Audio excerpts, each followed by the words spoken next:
讲到即届花莲的大地震，众人是心惊惊。到底地震发生的时，是要留伫咧室内较安全，也是已经走出外口？今日解拍新闻，就请义珍为咱说分明。是主播今仔日解破新闻，继续来关心昨早时地区翻新。花莲发生规模7.2的大地震，全台湾拢摇甲真有感觉。而且到这地震尾已经叫300外届起啊，真侪民众是心内惊惊，困袂落眠。因为咱台湾伫环太平洋地震大顶悬，所以地震是真史上咧发生，无法度避免。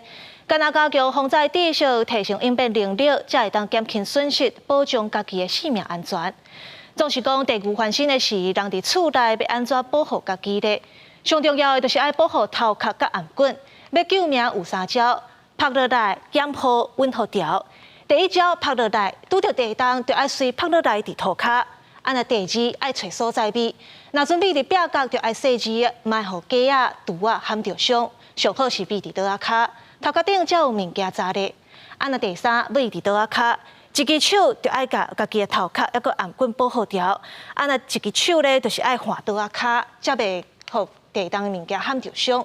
那论真来讲咧，上重要的就是爱保持冷静，唔通雄雄讲讲就要走出去室外，颠倒是会去较危险。因为这地震的规模，佮有地震的时间，咱无法度约甲准。所以讲咧，要安怎判断讲徛家厝建筑物有法度保护家己袂倒去咧？咱就爱来看牛条结构的耐震系数，才知影讲一支厝敢会堪这地震甲摇甲害无。这届花莲地震是25冬来台湾上严重的一届。其实自1999年9.1大地震了后，过来有检讨建筑法规。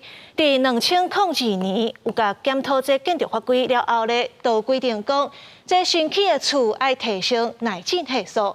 所以讲，若准家己咧住的，或者是拍算买是2002年以后起的，都唔免惊讲这厝会无够用，因为相对来讲咧是更较安全的。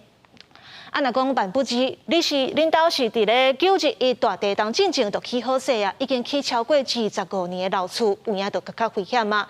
就要特别注意讲，咱会当去找建筑工会，或者是土木技师工会来检查，看恁兜的厝内这牛条有立旁无，有安全无。来判断讲，敢需要换厝登记。